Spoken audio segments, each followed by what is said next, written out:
In May 2025, the United States lost its last top-tier credit rating. By the spring of 2026, the national debt surpassed $39 trillion. That figure is dynamic, expanding every hour. Between the spending Congress has already approved, tax cuts already written into law, and the compounding interest on previous borrowing, the American national debt grows by roughly $6 billion every 24 hours. To understand what that velocity looks like, we have to look at the government's receipts.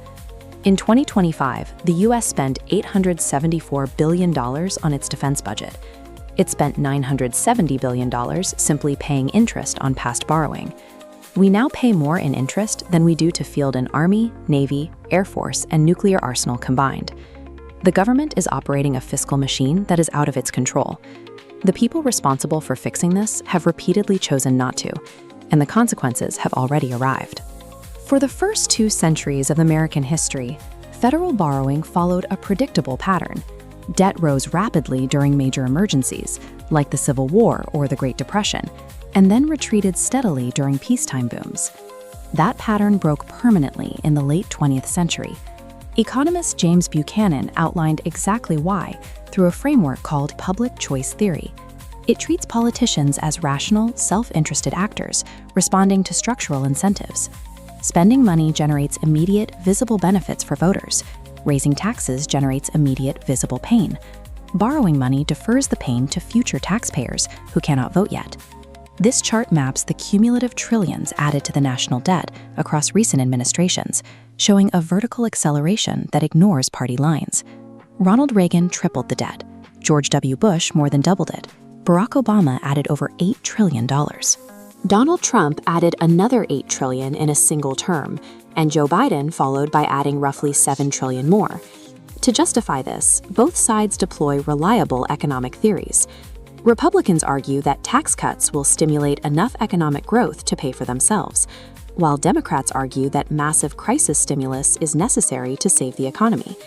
In both cases, the baseline for deficits permanently resets higher. Neither party has a political incentive to pull the emergency brake. The democratic system actively rewards them for keeping the spending high, the taxes low, and throwing more fuel onto the engine. This flow diagram illustrates the core mechanical problem. Step 1 begins with what economists call a primary deficit. Even before calculating a single dollar of interest, the federal government simply spends more than it collects in taxes. To cover that gap, the Treasury must issue massive quantities of bonds.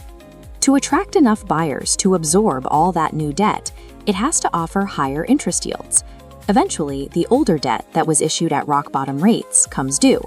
The government has to pay off those old bonds by rolling them over and refinancing them at these new, punishingly high interest rates. Those higher refinancing costs expand the overall deficit, which demands even more borrowing. Hedge fund founder Ray Dalio refers to this late stage of a debt cycle as a death spiral. It is the exact mathematical point where a borrower is forced to take on new debt simply to pay the interest compounding on their previous borrowing. While the math compounds, a demographic shift accelerates the problem. In 1950, the Social Security system enjoyed a ratio of roughly 16 working Americans paying into the system for every 1 retiree drawing benefits. Today, that ratio has crashed to fewer than 3 workers per beneficiary. Social Security, Medicare, Medicaid, and Interest now consume 73% of all federal spending. The compounding loop operates completely automatically, immune to whatever promises politicians make, and it is rapidly outpacing the growth of the underlying economy. The math eventually translates into strict chronological deadlines. Based on current projections, the Social Security Trust Fund will run completely out of reserves around 2033. By law, the moment those reserves hit zero, the system can only pay out what it collects in ongoing payroll taxes. That triggers an automatic across-the-board 23% reduction in benefits for 70 million Americans simultaneously. When heavily indebted nations hit the wall, it usually forces a sudden, brutal correction. During the European debt crisis, Greece was forced to slash pensions and government wages because they used the euro and couldn't print their own drachmas. The United States controls its own currency, so it won't face foreign-imposed austerity. It also won't follow the path of Argentina, which famously renounced tens of billions in obligations and triggered a massive sovereign default. Because the U.S. borrows in its own dollars, it can simply instruct the Federal Reserve to create more money to pay its creditors. The scale of these obligations is now outpacing the tools normally used to manage them. With nearly 3/4 of the federal budget consumed by programs and interest that are legally or politically untouchable, the government is moving toward a strategy that doesn't require a vote in Congress or a formal default. After World War II, the national debt sat at 106% of the economy. 3 decades later, it had dropped to just 23%.